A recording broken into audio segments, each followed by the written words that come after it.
San Mateo County? Right? They're going to sign, there's another thing in the PRDS one that says per property. So you put the property address and sign one, just for that one property, and put it for a year then, right? I mean, it's your agreement, right? So, you know, if it's going to be, you know, a contractual agreement for them to pay you X, it should be like a listing agreement, right? It should be along those terms, right? Normally you take listings, I take listings only 4 to 6 months, depends on how much prep time. I've got one right now in Los Altos that they're building, it's a 3-year contract, right? So once that's done, I'll sell it, right? So I'm saving the land. So I, you know, so I think it's up to you, right, as the agent, right, how you want to handle that. But yeah, I mean, I think I had a client, so we're doing a lot of the buyer broker presentations, like say, you know, I got away from it, but like 10, 15 years ago, I was doing it, and I had one guy call me. It's a 30-day agreement. What we did, literally, I'm not giving you something I didn't do. So we had 30-day agreements. We would sign them and extend for 30 days. 30 days, keep extending them. And we would tell them, hey, you know, I mean, I don't expect you to buy right now, but if we're doing a good job, we offer you services. We had 10 services at that time. I boiled it down to 5. So so then we just extend them, right? We had a guy call me, and literally he called me, and we're like on day, like 3rd week, about ready to expire. And he goes, John, I'm at an open house, and the listing agent says that I have to work with them to get the property, but I signed an agreement with you. Does that obligate me? I said, yeah, I'll be over in a second, right? So I went and met him, right? And he didn't buy that property, but I mean, I sold him something else and then sold his house. I mean, so it's just, I mean, you know, you're adding value. You're not trying to tie your client down. You're adding value for the client. That's the way I look at it. How was that conversation with the listing agent when you got there? I don't think the listings were actually there. It was just some other agent that was holding it for them. It wasn't the actual listing agent.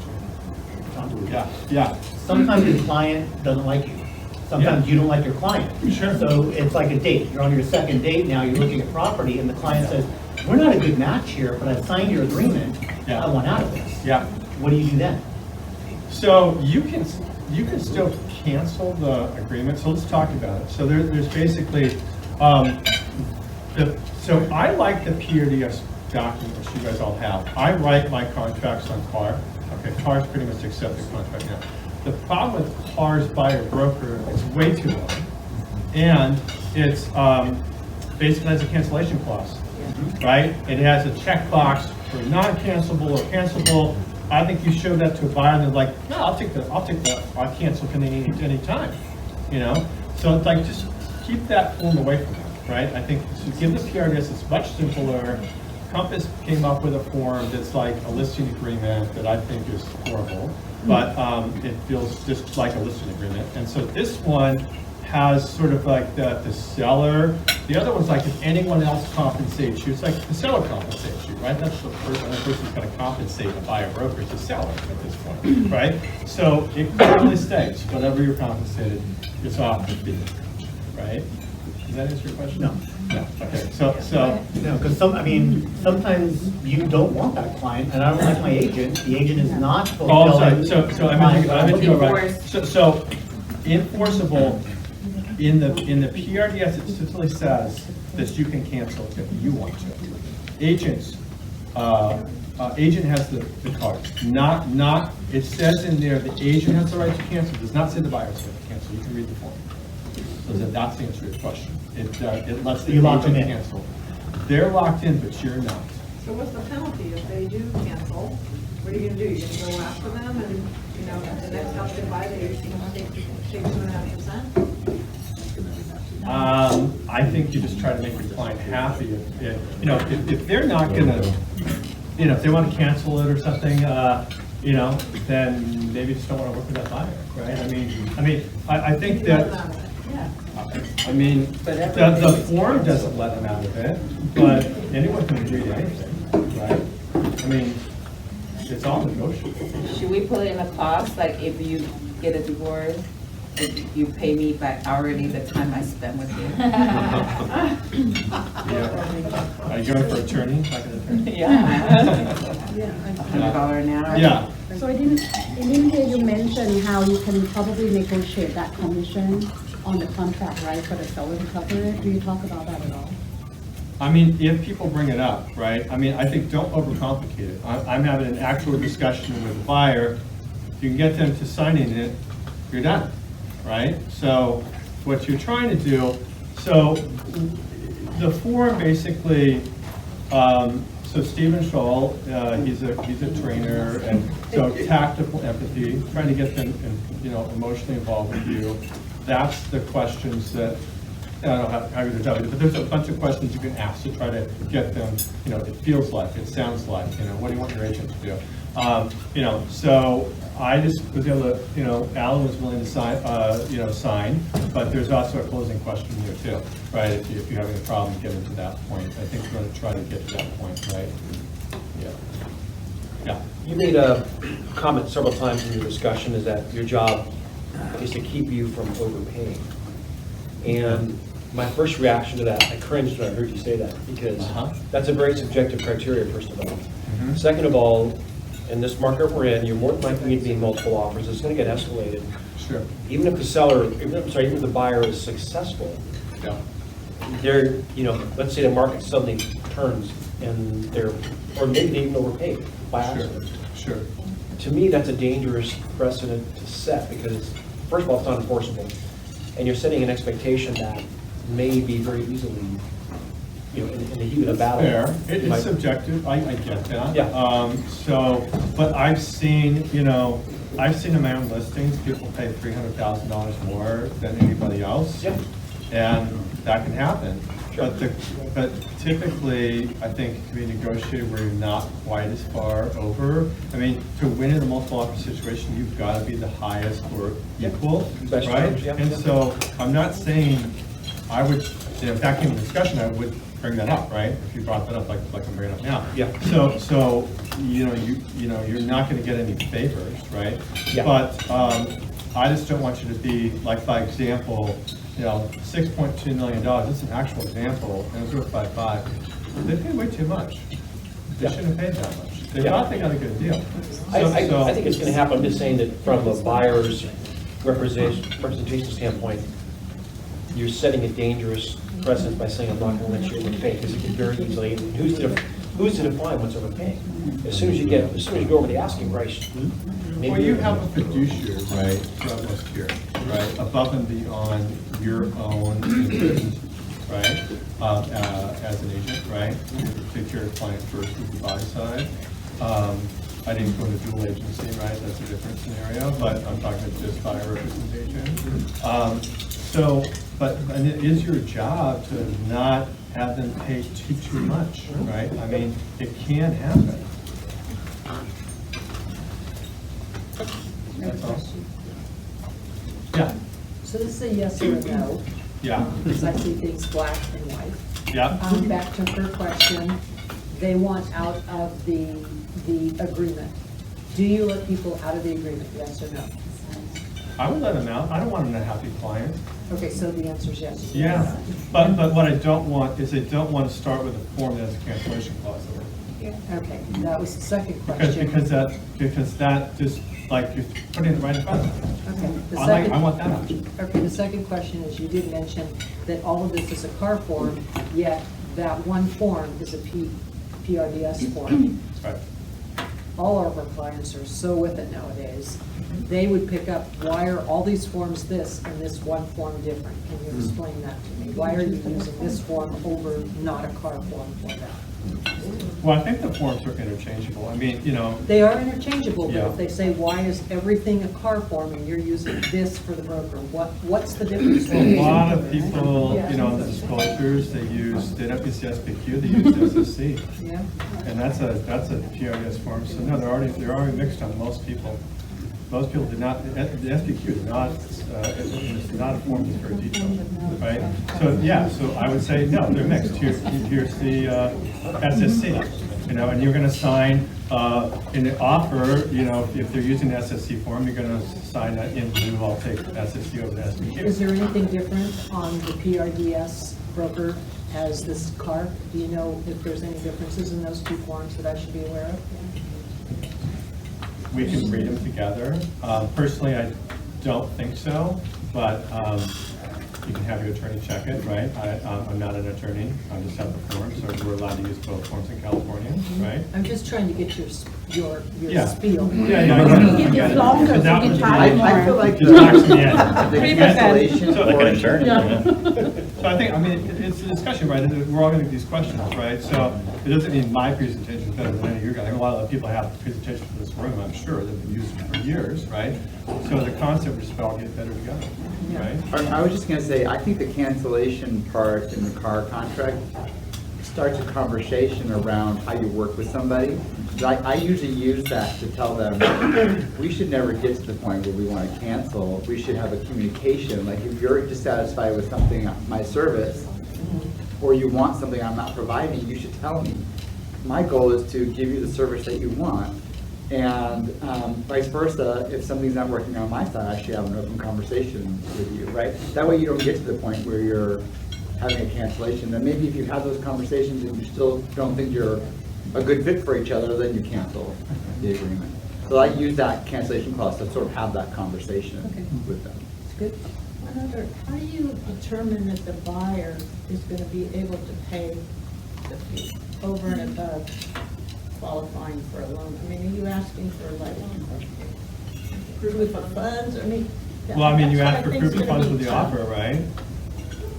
So, I mean, I don't think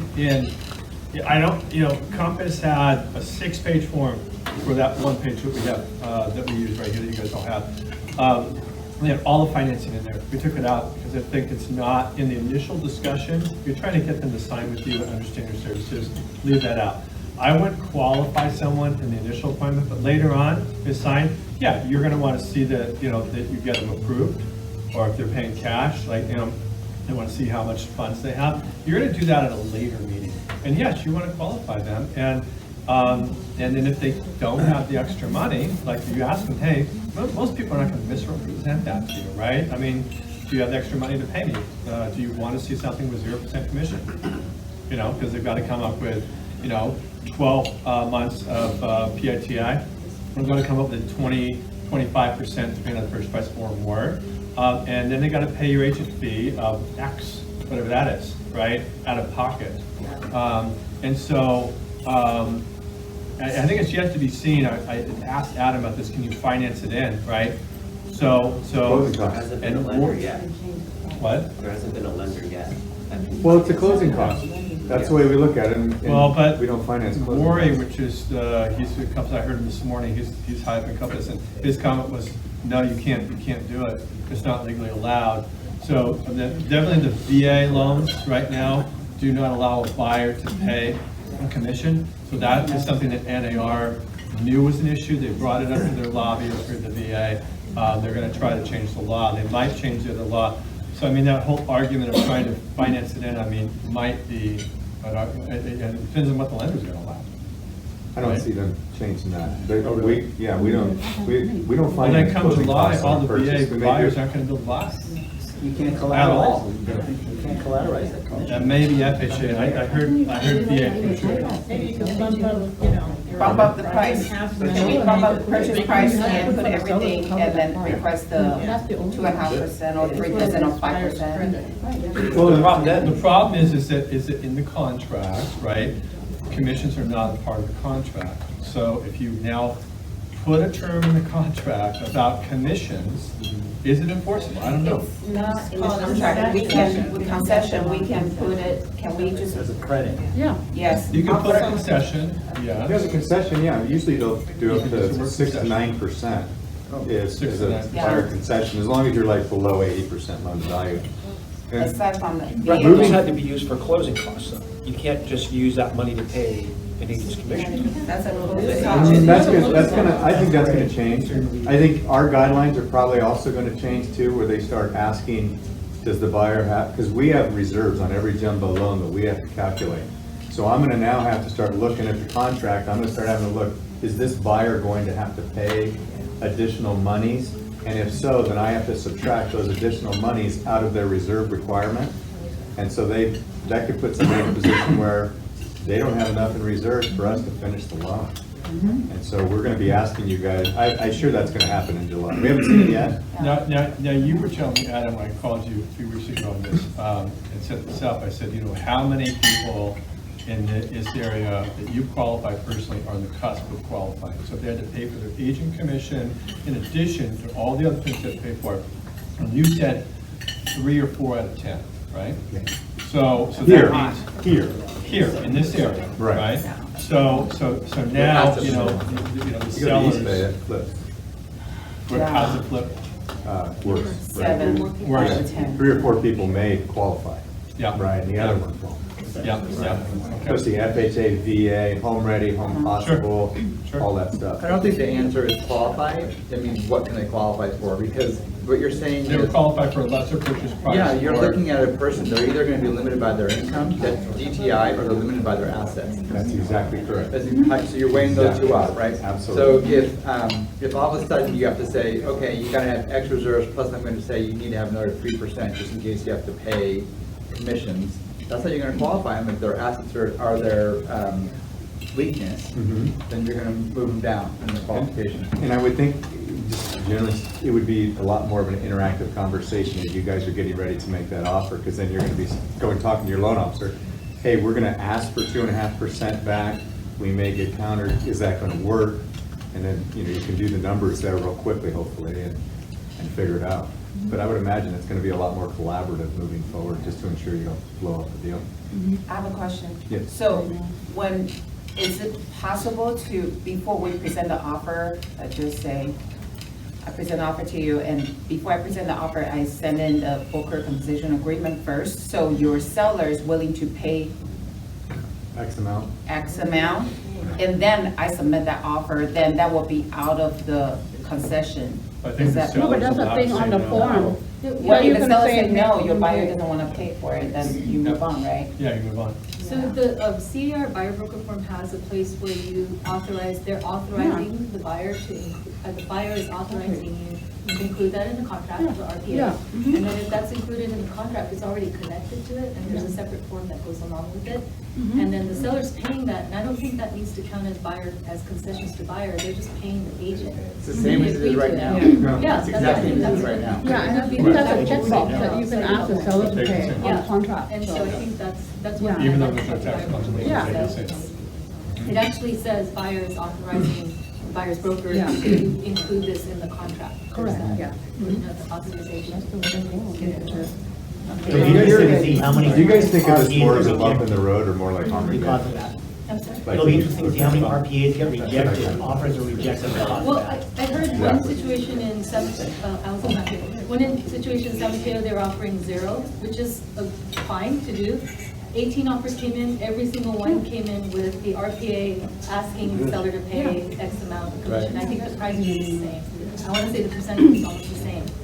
So I think, and then you just have to weigh it from there and. Bottom line question. Yeah, even our attorneys were saying, we may start seeing counters where the seller says, no, I don't want to pay the buyer's agent, then the buyer counters back and says, okay, I'm going to pay you less then, because I need money. So this is something that's a little bit of an issue in my opinion, because right now, the MLSs and NAR have rules that protect us against them negotiating our commission as part of the transaction. If you're in a negotiation, a transaction, and the seller or the listing broker today says, oh, they'll take your offer, but you have to lower your commission to 2%, or X minus 0.5% or something, however you want to say it. Sorry. If somebody says that, as a fiduciary, you can't say no. Right, now you're standing in the way of your client buying a house only because of your compensation. You can't say no, but you can say yes in protest, and then you take the broker to the board and sue them for the rest of the commission because they can't change it per the MLS rules. The MLS rules basically say, as soon as you verbally tell a listing agent that you have a written offer, as long as you have a written offer, the commission is set. So that prevents it from being negotiated as part. So now it's going to be up in the air, potentially. There's no protection anymore for us, and could become a negotiation, like you're saying. And in the end of the day, if somebody doesn't follow through, what are you gonna do? There's no board to take them to anymore. You know, it's gonna be you against the seller or you against the buyer. Then it would revert to your buyer broker. Your buyer broker agreement, but your legal action with your client. Well, no, but it would revert to your buyer broker says 2.5 or whatever it does, and okay, the seller's only gonna pay you 2, so now they're gonna pay you 0.5% if they're Right. You could submit that to escrow, right? Just like a demand to escrow. You submit to the buyer broker agreement. It's also gonna They change, can't close without it.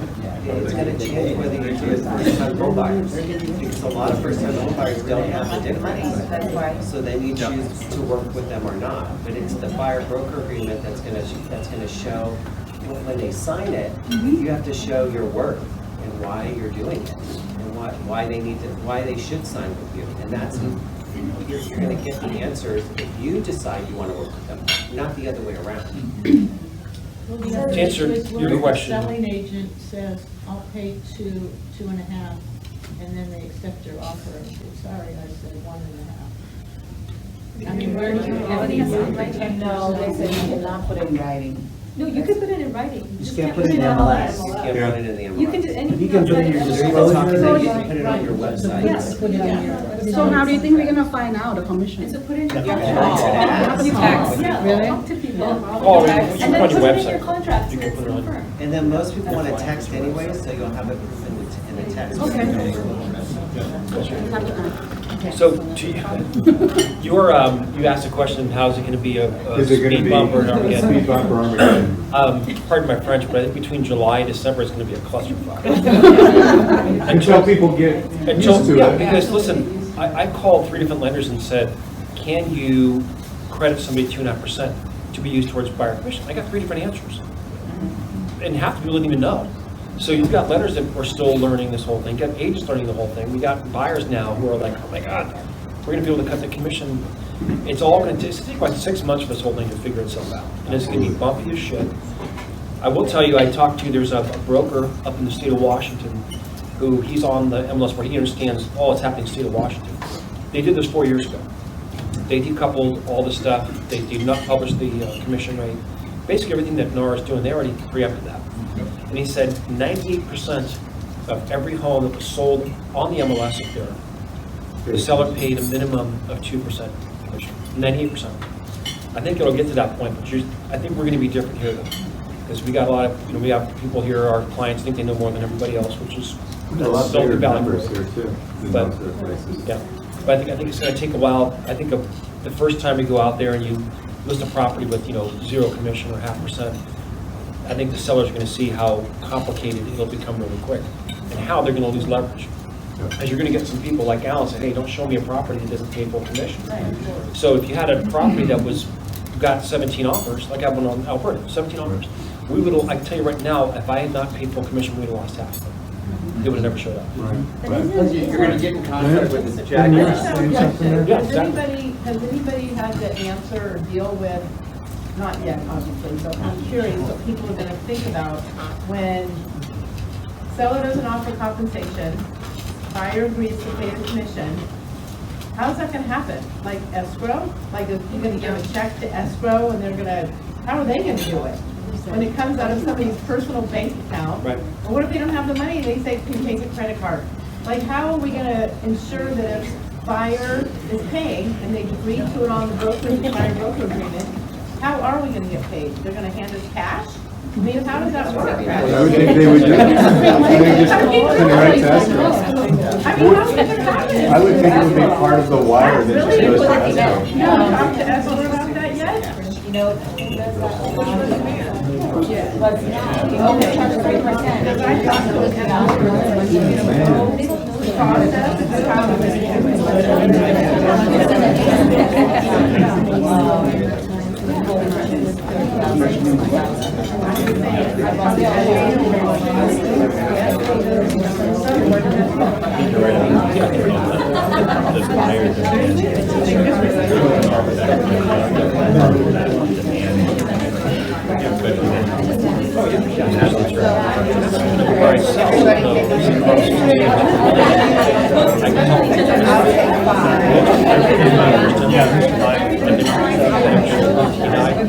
I've done this enough times to see where people offers go along, I counter back.